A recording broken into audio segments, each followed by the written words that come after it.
Hi guys, welcome to the channel. In today's video I'm going to show you a really powerful and easy to use TH18 Attack Strategy, heroes, pets and equipment on the left hand side. And yes, we've got the Grand Warden with the Fireball, and we're going to combine that with Zap Quake as well. So we've got some lightning spells, earthquake spells. As you can see, we got a Meteor Golem attack strategy with some healers.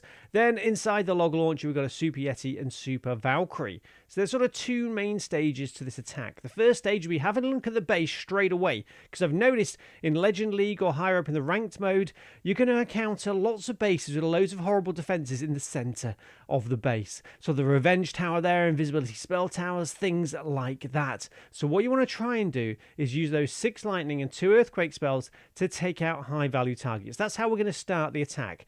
2 earthquakes, 6 lightnings should be able to take out most defenses, including the Revenge Tower. That wants to be our primary focus. Unless it's just by itself, then maybe it's not enough value. So yeah, start off the attack with your Zap Quake. Then you're going to send in the Grand Warden with 4 healers to take out another part of the base with the Fireball. Level 24 Fireball should be okay with 2 earthquake spells, if you can sort of aim for that. Or level 21 with 3, but you've got the reduced radius there, ideally max level. So as you can see, we've done a good job so far. We've taken out some nasty defenses in the center of the base. Then we've used the Grand Warden and the Fireball to strategically take out other areas of the base. And what I try and do on this channel, if you are new to the channel, and for my current subscribers as well, just to remind you, I try and find nice, easy to use attack strategies. I know what you're probably thinking. You're thinking, well, Moose, this isn't particularly easy to use.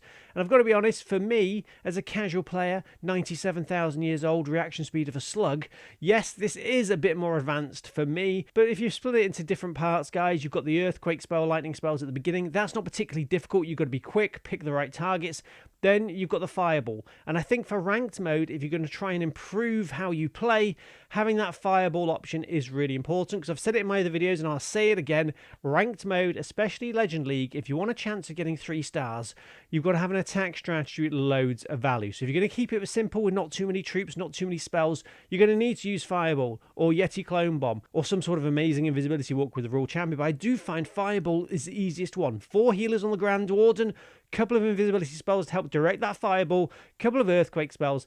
Don't pick anything too complicated. Don't go for the center of the base. There's normally going to be a horrible compartment on the outside of the base with the Monolith, Revenge Tower, or even the Clan Castle troops for you to take out. So first stage of attack, Zap Quake. Second stage of attack, send in your Grand Warden. Then go for the spam attack. And yes, this is a bit more advanced than what I usually use, but I'm trying to find a balance here for you guys, because if we're going for an all sort of Yeti or Super Yeti spam attack, you haven't got Fireball, you're not doing an invisibility walk, you don't get lucky with a Super Yeti Clone Bomb, because of course that's more difficult now because the battle blimp is not protected when it leaves the Grand Warden's aura.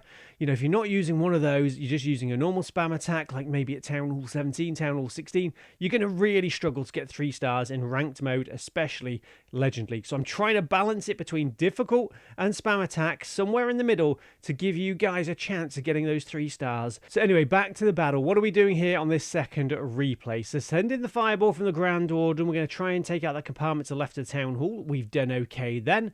Then after you've sent in the Fireball, what I want you to do is try and send in your main army next to the Grand Warden quite quickly, so you sort of lure him over so he's safe with those healers. Because if you leave the Grand Warden there for too long after he's used the Fireball, he might get taken out. You don't want that. You know, we don't have a revive spell with this attack strategy, so if your Grand Warden gets taken out straight away, that is not good. I do like using the log launcher. It does open up the base. You might want to go directly for the Town Hall. You might not. So let's talk about other hero equipment. On the Royal Champion, yes, I am using Electro Boots and the Frost Flake. Now, I do like the Frost Flake. When I initially tested it, I thought, oh, this feels a bit weak.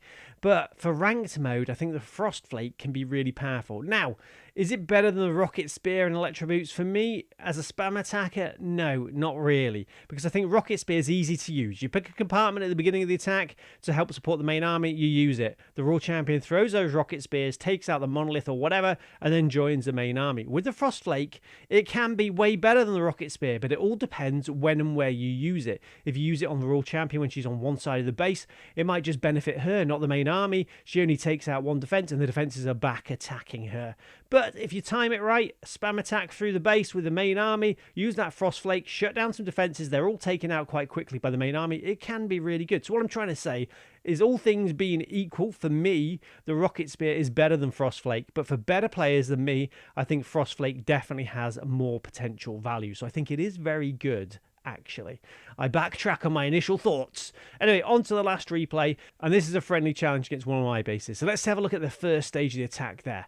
You'll see this base in the Legend League quite often. We've taken out quite a lot of that core area of the base. Remember, with the Zap Quake, your number one priority is probably going to be that Revenge Tower, because if that Revenge Tower is still there at the end of the battle, you're in trouble. Then we're going to send in the Grand Warden, take out the Monolith on the right-hand side. Everything's looking okay so far. Then put in your main army onto the base and lure the Grand Warden to where you need him to be. Use the healers, use the Queen ability quite early. Let's talk about the other hero equipments. We've talked about the Royal Champion, Grand Warden. We know we've got Fireball and Rage Gem. I think for ranked mode, for the King, Spiky Ball and probably Snake Bracelet is the best combination. But Earthquake Boots and Spiky Ball is a good combination as well if you want to open up those wall segments and you might not have high level Snake Bracelet. And for the Queen, Action Figure and Healer Puppet or Action Figure and Magic Mirror are a great combination as well. Just the best sort of equipment combinations you can get to give you more troops or more health on the battlefield gives you that better chance of getting 3 stars. So we're looking okay here, but I was just thinking to myself the other day and I thought, yeah, we're seeing loads of these bases in the Legend League ranked mode, horrible compartments like this. How can we counter this? And I thought, yeah, maybe we can combine Fireball with Zapquake, put them together. Yeah, it can be a really good idea. What you could do, guys, is you could just use this attack strategy with the Fireball element and replace all of the lightning and a couple of the earthquake spells with totem spells, and it's still going to be powerful. If you don't want to use the Zapquake bit at the beginning, but I've encountered so many bases like this, I just like starting off the attack using earthquake and lightning spells and taking out loads of defense. I think it's pretty fun as well. So anyway, guys, as we're coming to the end of the video, I hope you've learned something new today, a bit of a different attack strategy for you to consider. Yes, it might take a bit of practicing, but do give it a try. Army copy links in the video description before we finish today. And remember, a couple of things, guys. Number 1, remember to stay hydrated. Number 2, remember to practice your funneling. And number 3, do remember on this channel, we do have something called a creator code. That's where you can help support your favorite content creator in-game by using the code before making any purchases. Our code is CodeMoose, and any support would be absolutely amazing. So let me know what you think in the video comments. Best of luck, guys, and I'll see you later with another video.